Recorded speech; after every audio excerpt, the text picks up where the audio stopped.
start with an opening statement from Coach Diaz, and then we'll go into questions. Quite simply, just congratulations to Alabama. They played an outstanding game. I thought the difference in the game was third down offense. I thought their quarterback made some plays, keeping plays alive outside the pocket that extended drives that kept our offense off the field. Offensively, we had a hard time getting rhythm because of that. And then I just thought that their front is as advertised. Gave us a lot of trouble getting going. I'm proud for the way the guys competed in the second half. Like with all films, there will be plenty of things to correct, but also plenty of things that I think that will be positives that we can take going on to week 2. And with that, I'll open up for questions. You could raise your hand and then wait for the microphone to come to you. Susan Miller over here. Hey Manny, how is Derrick King? I know we're going to talk to him, but what was your impression of, him today playing for the first time? He got hit hard a few times. How's he doing? Which I think, that's just, it's football, and he's a competitor, so he's, he's hurt because he came here to win the game. But I thought he was brave. I thought he was sharp. I thought he made some excellent throws. We'll go on to next week. And then the follow-up is, how are the players doing? Like, what did you tell them, and how are they emotionally right now? They're disappointed. They came here to compete. They worked really hard for today. They're still, I think that's where you have to, when you go into a film session tomorrow, you remove the result from the film, and look at exactly what, individual performances and what got us to that final result. But we've got a close-knit group who has a lot of respect for the team coming in next week to our stadium in App State, and we'll get back to it tomorrow. With Tom D'Angelo in the second row. Hey Manny, you talked about, we was talking about learning lessons from games last year, specifically Clemson and every team. But it really, by midway of the second quarter, it was basically a rout at that point. Were you disappointed in the start and how this was kind of similar to that game? I didn't feel it was. For a couple of different reasons, to be honest, trying to explain why I didn't feel it was is not worth trying to explain why it wasn't. Like I said, I saw guys, I'll speak for when they had the football, which they had the majority of the first half. They were just making more plays than us on third down. I didn't see a lack of competitiveness. I didn't see a lack of toughness, bite.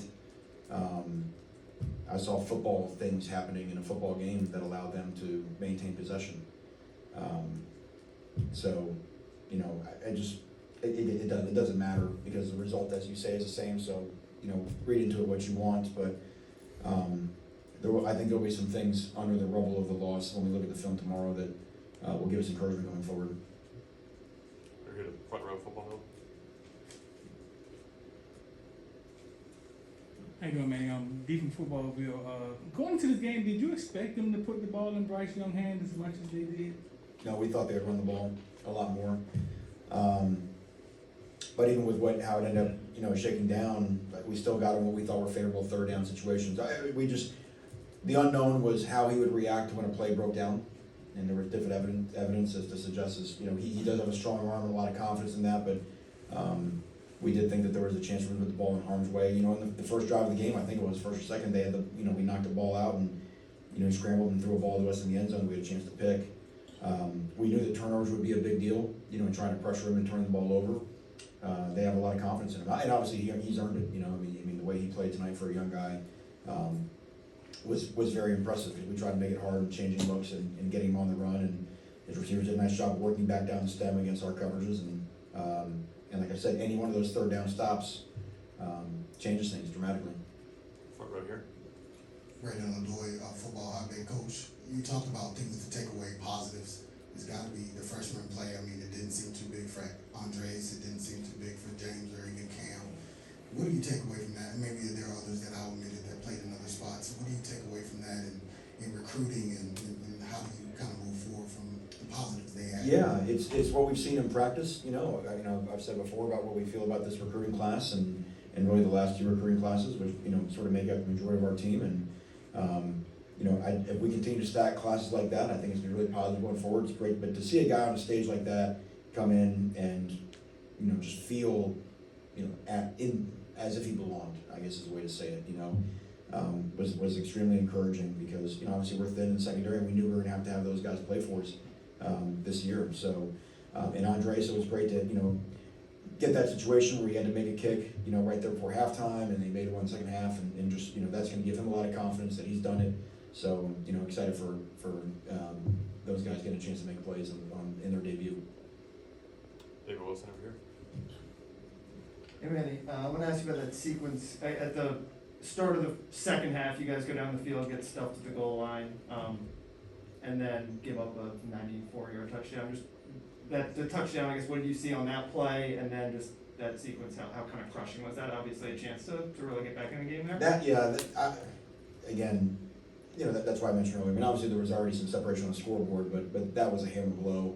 I think it kind of got us off of our rocker for a little bit. I thought we finished the fourth quarter well, but there's a couple of bizarre things. You know, you get the ball down to the 1 yard line. We're trying to go fast. We're trying to just wedge it in there, and the pacing of setting the ball, you know, and it slows us down. I mean, that's the whole point is to try to catch them, you know, not ready, get in there and jam it in. And there's a couple of things that happen that, you know, that slow us down. You know, and they make a great push and stop us, and then I've got to see a good replay, I guess. But the quarterback, I suppose, was outside the pocket. You know, I mean that's a tough one. The touchdown itself was an outstanding play. We were in man coverage with outside leverage, and they fake crossers, put a foot in the ground, and came back across the field. That takes a lot of great protection, and then they threw it to a guy that was just a great addition to their team. That obviously his speed is legit. That guy can run, and if it was 94 yards or wherever the ball was, we were gonna have a hard time catching. So it was good execution against man coverage and down. We were gonna play man to try and get off the field on 3rd and 4, 3, whatever it was. So. And then just one quick, might be better for Rhett tomorrow, but with Derrick, obviously, you know, first live action, was there any, I don't want to say conservative, but did you kind of feel you guys were protecting him a little bit and more comfortable as the game went on? Because I don't think you ran until the second quarter. No, because some of those runs are, there could be runs that are just give reads instead of pull reads. So I don't think Derrick would have put up with the game plan that protected him in any way. The second round, Kobe. Manny, I came in a little late, so I'm sorry if this is a repeat question, but do you have any update on Mike Harley? I do not. I haven't heard anything. I don't even know what you guys heard, but I haven't heard anything since he was removed from the game. Any other questions for Coach Diaz? One more from Tom. Again, no the answers, but was there any thought at all of taking Derrick out as a score got bigger, and after he appeared to limp off the field, that when he got sacked, got went in the medical tent. At any point after that, before we came out, was there any thought about, we need to give him, we can save him? We were just, we wanted to do on the drive that ultimately ended up with the interception. We wanted to just finish with one more good drive on offense. We did feel like we had moved the ball. We got all the way down to the 1 and didn't score. We got all the way down to the 5 and had to settle for 3. I mean, we had some drives. We wanted to put one more good drive on tape. Because I do feel like some of our guys that settled down, we're blocking up a little bit better in the second half. But obviously, I think that's the drive to start with the interception. I think that's how we ended the day from there. We'll do one more with Susan. Thanks. That'll be it.